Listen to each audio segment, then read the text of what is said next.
Sure, abuti honestly. If we talk about somebody who is a genius politician, we are talking about none other than Gayton Mckenzie, Honorable of the Sports, Arts and Culture Ministry, right? Well, this is just a recent interview that is just concluded with the Enca. So I would like us to actually listen to this interview and react to it as we go, if you get what I mean. In office so far. Thank you so much for your time, Minister. We do appreciate it. No, thanks for having me, and Happy New Year to you and your viewers. Thanks so much. It's been very difficult to get you into studio, so I really do. We won't tell people the fights that we got into to get you You're here. relentless. Let's start off with how things have been going for you as Minister. Obviously, because of the Government of National Unity, you part of it, and the President decided to appoint you as the Minister. How has it been going? Well, the President called me. We were in a NEC meeting, a cabinet meeting. And the President said, Minister Mckenzie, you must remain behind. And everybody went like, oh, what did you do? What did you do? And he said, come see me at the office. And I went in, they asked me, Minister Mckenzie, how are you holding up? I said, do you want the answer I want to give to you or the one I'll give to my friends home? He said, give me the one you'll give your friends. I said, I had estimated the workload. Secondly, I want to withdraw the fact that I said ministers get paid a lot of money to do nothing. The work. But yeah, I'm coping and I'm excited about it. It's a big challenge, but it's really a lot of work. Ministers do work hard. And I've seen that. The workload is massive. And I'm not complaining. I'm just saying that, you know, people see you at a function, they think that's all you do, cutting ribbons, kissing babies and waving. That's not really what ministers do. That's a load of work happening behind the scenes where there's no cameras and nobody interviewing you. Yeah, let's speak about whether or not you think the GNU is working. I remember I interviewed you the night of the announcement. And funny enough, I actually wanted to ask you, if you are appointed as Minister of Sports, Arts and Culture, would you take it? And when I saw the announcement, I said, I couldn't believe it. I should have asked you the question. But would you say it's working? I mean, there's been a lot of comment around the difference in policies from different political parties, where we're seeing with the Bella Bill, we're seeing comments made about how there are cracks within the GNU. Would you say it's working? There's absolutely no cracks in the GNU. What you must learn, and people should learn, is that cameras are dangerous for politicians. When we see cameras, we behave out of character. We start saying things that we think our supporters and the people following us want to hear. But when we sit there in that cabinet, and that's why I take my hat off for President Cyril Ramaphosa, what he has done for me, looking at him, and he has managed to make us all believe and know that you're not a DA minister or a PA minister or an ANC minister. He's managed to gel where you have different views from the same political party at times. And for me, you know, people are no longer contesting for ideas only or wanting to win, but they're wanting to show each other a different way. The GNU is working better than even I, as an optimist, as one of the biggest shouters for the GNU to work. It is working. We are solid as a rock there. Even with comments made by DA Federal Chair Helen Zille that there are cracks. She's not part of cabinet. The GNU will fall and stand up in cabinet.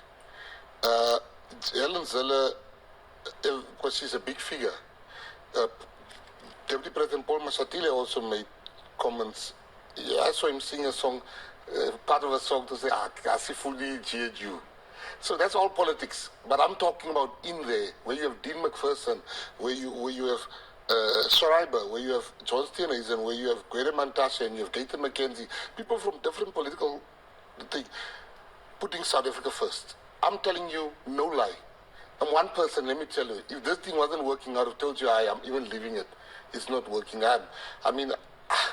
This thing is working, it's working. South Africa needs this thing. But the one question nobody asks, Of all people that says, when you jump in a plane, they ask you chicken or beef.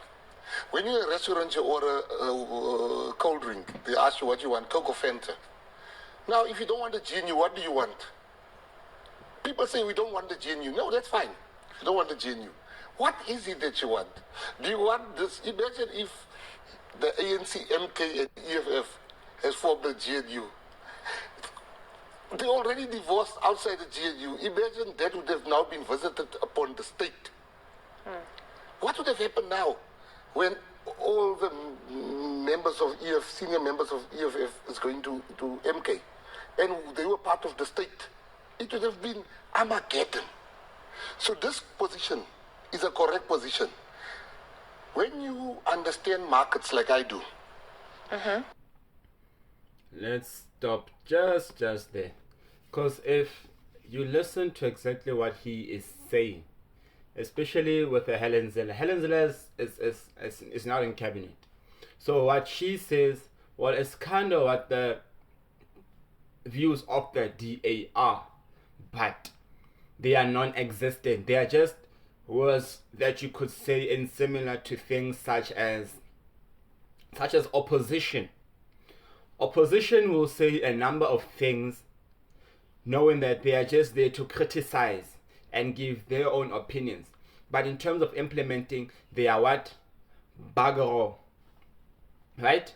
So with all the things that Helen Zille had been saying, she had said that they would leave the GNU should the NHI be implemented, should NHI and the Bella Bill be implemented. Where is the DA now? They are still a part of that. So that is a completely total different story. Whereas we have come to a point where we have made up that she's just a Karen just making a whole lot of noise with absolutely no action at all or no weight behind what she's saying, right? Secondly, looking at the ministers in parliament. Okay, these people might hate each other, right? I agree, they might hate each other, but they understand what they do in GNU. Hence they say there are no cracks in GNU. Yes, they have their different constituents that they're representing, and they are right to be there to represent their different constituents so that all South Africans feel one in the government of national unity. This might not be the total case because the ANC is dominating most cabinet positions, the president, deputy president, and policy positions, right? Because if we have to be honest with each other, they are still dominating in that aspect. So all the other parties are just adding numbers, but at least in their ministries, they are able to do differences, able to show South Africans that we can work, right? Because now it's more of a matter of show me what you can do, win South Africans over. And the president of the Patriotic Alliance, Gayton Mckenzie, has surely won the majority of these people. Surely, even if you go on Twitter, you would see how much people are now favoring him, calling him Lord Gayton, calling him the best minister ever, you know. So you can see in the actions that he's doing. If you disagree, then maybe you live in a different world. The markets are favoring the GNU. When the markets favor the GNU and the people favor the GNU, we are here because of the people. This is an instruction. If the people wanted the ANC, it was given power to the ANC alone. But the people said, no, they want PA, they want ANC, they want DA. They want the melting pot. And that's what we're putting together. The GNU is going to last, and any party, let me tell you one thing, if all these parties saying we're leaving the GNU, there's no party brave enough to leave the GNU. Because you will never be forgiven. No party wants to be responsible for the breaking up of something that has brought so much positivity to South Africa. Okay, interesting views. I like that he said that. And this is because there's no other party than the Democratic Alliance that had said that they would leave the GNU. Like I mentioned before, they are just Yada, yada, yada, yada, yada. Like, I don't even need to elaborate this any further. They're just currents, yada, yada, yada, yada, yada, yada, yada, yada, yada, yada, yada, yada. Let's move over to your role as the minister.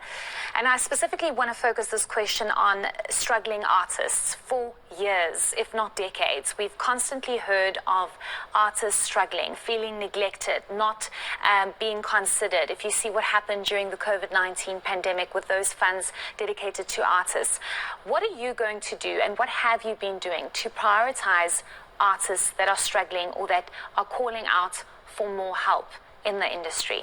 Let me tell you the good before I tell you the bad. Okay. The good is that the first thing, we've listened to artists, the first thing, everybody wants the copyright amendment bill to be signed.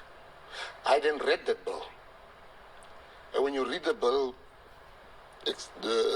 there's one line there, which is fair use. As a writer myself, I will never give my work fair use. You use a sentence in my book, you pay me. I get paid when people use 2 sentences in my book or 1 sentence of half a sentence. Now, when you say fair use, you say we can use your thing which is fair. We don't need to pay you when we use it fairly. That's nonsense. That's exploitation. Now, we are changing. So it's not the president is unwilling to sign. He's waiting for us to put in the things that we want to change. The document as a whole is a good document, but there are some 2 traps therefore. Artists will continue to be poor and struggle. That's the one thing. The second thing, what we have done already, we've called all the industry players in all the different sectors. And we said, all right, guys, we are going to give you 2 million per sector, not for yourselves, but for representation, to get lawyers, to get officers, to organize. So before, you see, artists in this country are very unorganized, and they're very disorganized. And the ones that make money, they're fine when they make money. But then you see them on Twitter, that's the bad. You see people buying expensive cars, you see people buying handbags, and then tomorrow we must contribute towards the funeral. Or we must contribute. We are not a funeral parlor. We shouldn't be contributing towards. We should be contributing towards the well-being, not to pay for the funeral. We need to be honest also with artists that your medical aid is your responsibility. But it's also bad where artists are not seen as workers in this country. That we are busy talking in cabinet to say we have to change that. Artists must be seen. How are they going to transform their lives if they can't get that? You know, people don't make it without that. You have to go there, and then they say, where do you work? Give us a 3-month salary or bank statement. They can't, because their salary is infrequent. The money they're getting is so we are working very, very hard. I'm saying to people, this is number 1 on my list, to make sure that artists in this country are no longer being treated like stepchildren, which they are at the moment. I mean, do you have time frames for when you're going to finalize? I'm an action man. I've already said to you, I have given the 20th of February for all those boards of every sector to be established, the 20th of February. Yeah. That is what I've given my people. And heads will roll if that doesn't happen. I've met with the leaders chosen by the artists and the creators 3 times already. In fact, 4 times. I've met with them. It shows you the urgency of this matter for me. This is the best minister they could have had to change their lives, because I understand. I've made money from selling books. I understand this industry. I come from the music club industry. I understand this game. So you're the best minister? No, I'm not saying I'm the best minister. For this? I said, pardon? For this? I'm the best minister to transform their lives. Okay. Because I took myself from poverty to where I am today. So I'm not saying I'm the best minister. For this? For this. I fixed my question. Yeah, yes. fix your question. Yeah, it's just, I'm the best minister for this. I think there's ministers that's better than me in the GNU. Sorry, repeat that? I think there's ministers that's doing a great job in the GNU. Okay, let's leave the one on the best ministers in the GNU, because we know who's the best minister. Yeah. Maybe he might compete with Khosi and Suhamahopa, but we know who's the best minister. But then, looking at none other than this question of creatives. Creatives have been crying in this country for many, many years. Whereas when they about to pass, you'd see to creatives, let me do this even. Let me just do this.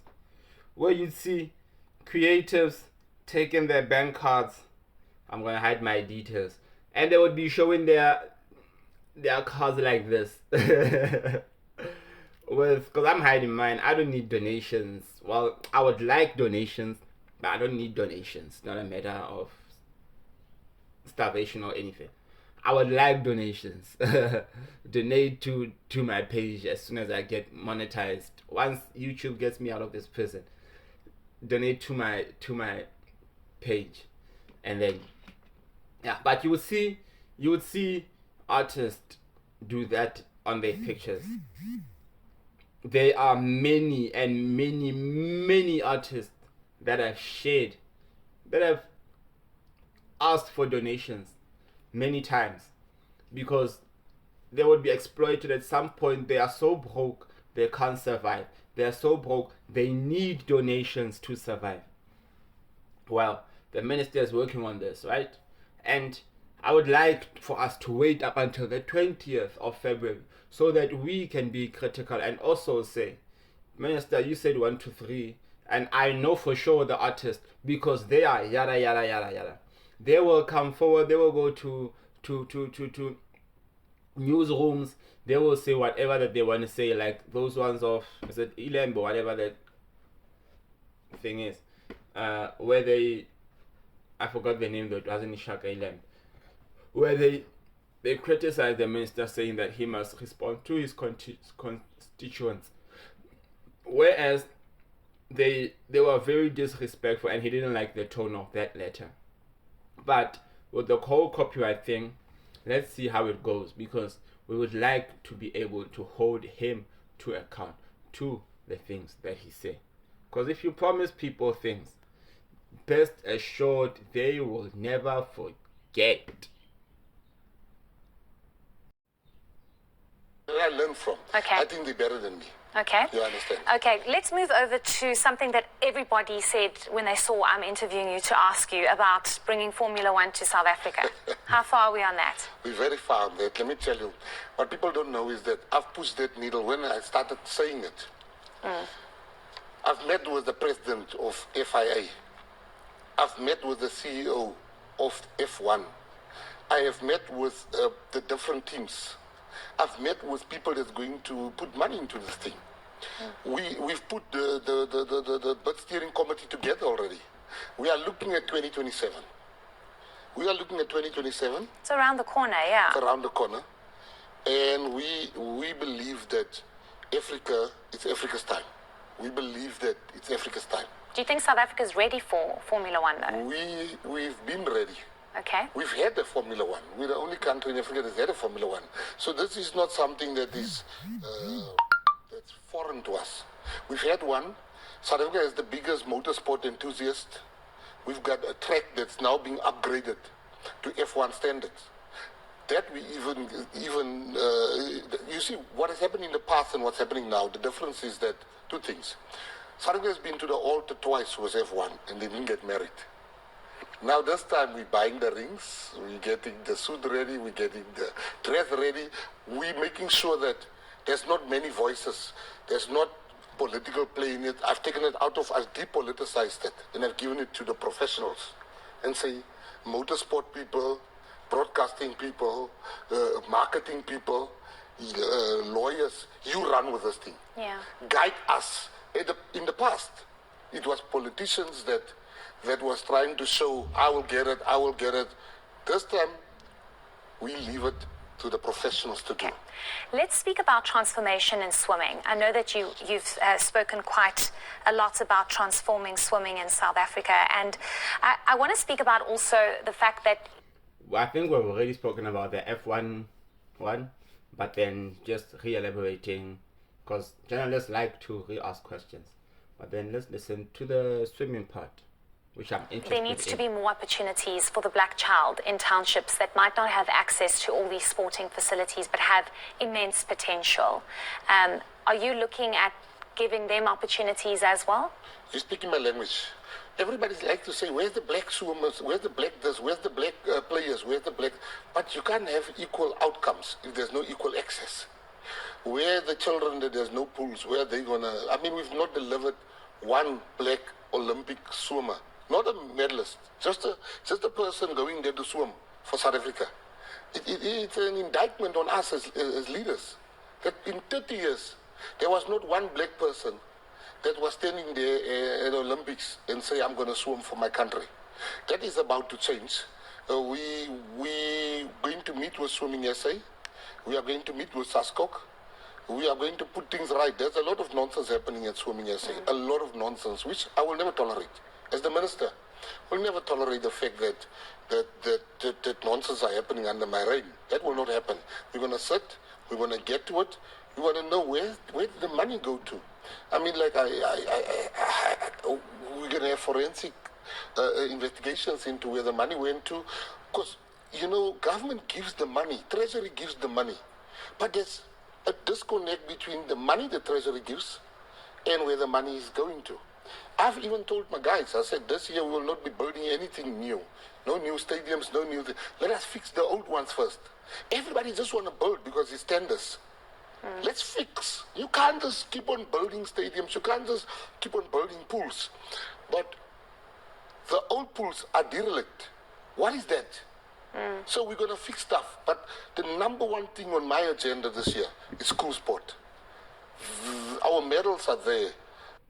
Let's take on the swimming pools and stadiums first before we go forward. Where I live, simple Valco, where I live, you look at something as simple as the municipality swimming pool, which used to be able to cater for many of us around this municipality, right? For years and years and years growing up, we would be able to go there and swim during school holidays, weekends, and so forth. And even some of the best swimmers will be able to go and practice there, But all of a sudden, this places has been dilapidated, not fixed, at least for something as much as the last 10 years or so, plus minus last 10 years. And when I say plus minus the last 10 years, I am not over exaggerating. Anybody coming from Valcom or Machabeng municipality, they would be able to tell you that this swimming pool used to be one that catered for all of us, where we would be able to go to spend time there, swim, have fun, and so forth. But there's been nothing fixed. Look at stadiums like Zogabaloi and stuff. These stadiums are just bad. And whereas now people are taking palisades, poles for the soccer posts, they taking those poles at the soccer post. Then they taking pieces out of the stands. So you telling me that they need to go and make new and these are dilapidated. And even though when they fix these, what are going to be the measures so that these things do not happen again? I would like to hear on that. Our superstars are at school. We need to make sure that a black child get a hockey stick in his hand. Support that one. Pole vaulting. Any black person over the age of 40, even 30, 50, has never done pole vaulting. Unless, I don't know which school they went to, the pole vaulting, but we saw these things on TV. And the children still today see pole vaulting on TV. It's an indictment, it really is. I still have quite a bit to ask you, so just one more question around the fact that you are supporting calls for a boycott of Afghanistan in the Champions Trophy in Pakistan. Why? Yeah, my issue is that the Afghanistan government has banned women from participating in cricket. But it didn't start there. It started with them saying women must not be educated. And then they went to women shouldn't be going to school, women shouldn't be furthering their studies. Then they went to women should not partake in. Yeah. Now, where is it going to stop? When are we going to say enough is enough? So what about the fact that you had 7 Afghani players in the SA20 championship? No, Why didn't you boycott that? I can't boycott them because they are the voice. I've looked at the tweets. Not the tweets from today, but the tweets from a year ago already, where they are imploring and asking and speaking against the Taliban. These are the only advocates that are brave enough. These are the freedom fighters. So I'm not going to punish individuals. That is not just taking the spoils of being a cricket player, but is also standing up for a woman that's not speaking. If they were silent, if they were complicit, I would have said that. So the 7 are also calling out for... 100%. Okay, so that's why you didn't boycott the 7. That's why I didn't boycott them. Okay. I want us to quickly move over to politics. And local elections are coming up. The Patriotic Alliance did reasonably well in the recent... The Patriotic Alliance did well in the recent elections and in the last local elections. Right. Do you think that you still have the support of communities, for example, like Aldo's? Because I've been on the ground recently and they've communicated the disappointment in the PA, given that many promises were made but were never fulfilled. Do you think you still enjoy that support, especially coming up for the local elections in 2026? Of course we enjoy the support. The issue that you are having is that you look at El Dorado Park. We were in El Dorado Park now when we went to go and bury Chesney, which is the PA that paid for a funeral. Because the PA paid for everything at that funeral. The parents of Chesney, they are PA people, and we came there, they met me with open arms. You know, we never had all of Aldo's, but we know we have the majority of El Dorado Park people. And if you ask me, do I still think I've got the support of the communities? We've partook in 5 by-elections over the past 4 months. We won 3. We won George, we won Düsseldorf, we won Matikama. How can we not have the support? We didn't even previously want them, so our support is more now. Even in Aldo's, you don't feel like you failed those Aldo's people? All day, every day, because those people know my heart. Aldo's people know what we've done for them. Okay. There are people in Aldo's who will never get their support, no matter what. Aldo's is looking like that because for 25 years, the Democratic Alliance and the ANC was ruling Aldo's. We've only been in charge there from 2021. It's not even 5 years yet. But the people that have been there for 25 years has left that place like that. We are making strides, and it's not over yet. We've got big plans for El Dorado Park. I want to ask you what your relationship is with Jermaine Prim. Is there any sort of relationship? You apparently participated or influenced the decision to move him to CMAX. No, I don't have powers to move people to CMAX. What I've done, I've got no relationship with Jermaine Prim. He was threatening women in PA. He was threatening people publicly. From prison? From prison. He was phoning people. He was just a nuisance. And I then encouraged people, let's go open a case against him. And people went to go and open a case. And they moved him. They must keep him there. Because of his threats to... His threats. I can't, as a leader, when you threaten people, you're going to kill them, you phone them, you FaceTime them out of prison. And you say to women, and women come to me. You can't be a leader and be scared of gangsters. So there's no relationship. He didn't help you garner support in Aldo's. That's how can he help me from prison to garner support? Well, if he's able to threaten people, surely he has access to support and people in prison. I've never in my life met... This lady is delusional. I don't know this story. It's the first I heard of it when I first heard this interview, right? But this lady is delusional. People from prison can threaten whatever people, but doesn't mean that they've got some big influence just because you can threaten people. I can threaten somebody, but it doesn't make me influential.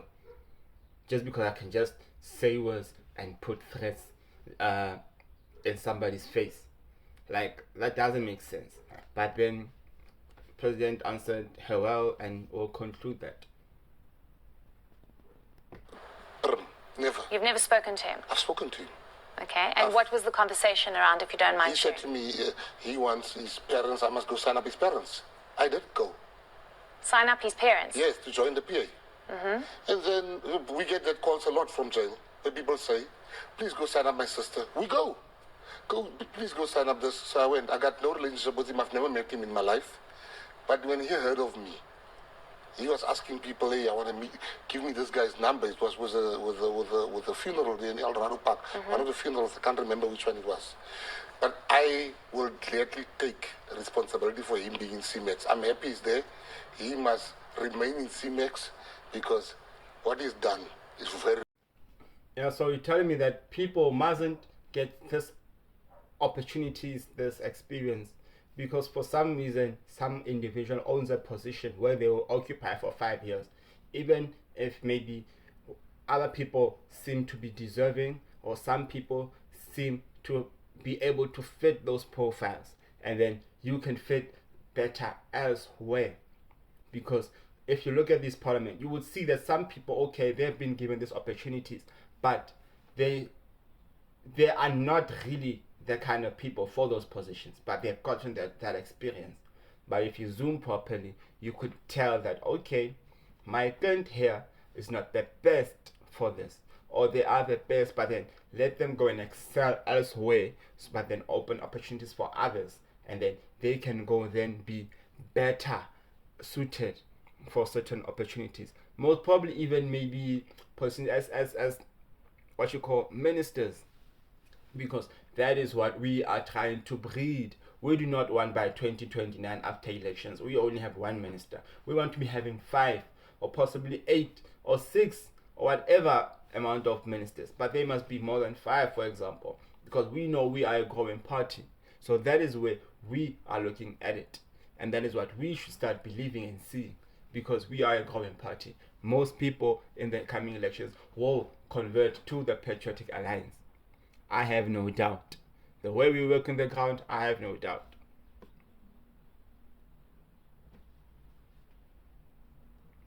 Stacey was one of the best parliamentarians Like we've had. The Speaker of Parliament told me, in a history in Parliament, in opposition, one of the people she'll always remember was Stacey. She said to me, please don't remove her. I removed her so that I can give her, because we have a future for them. That's not just Parliament. Okay. So in PA, you don't get deployment for life. Where the party needs you, you go. Okay, understood. Thank you for answering all my questions. Just the last one. It's going to be a big year for sports, arts and culture, right? Lots of plans. And you staying minister. You're staying part of the GNU. I'm going away. Okay. I'm going to remain part of the GNU. My work has not even started yet. I've got great plans. I love the GNU. I sing for the GNU. I love this GNU. You know, people say, it's the blue lights makes Gayton Mckenzie. What blue lights? I mean, if you've been eating caviar for 15 years and you get a new job and they eat caviar there, I've been never driving myself for the past 15 years. So for me, it's not about perks.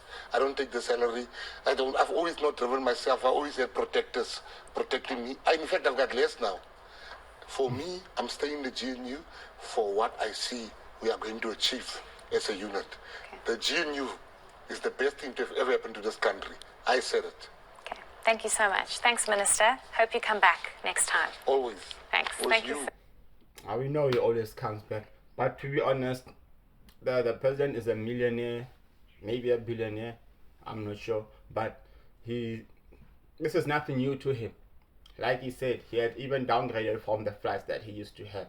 He has even downgraded from the hotels that he used to have, because now he has to represent the ministerial handbook.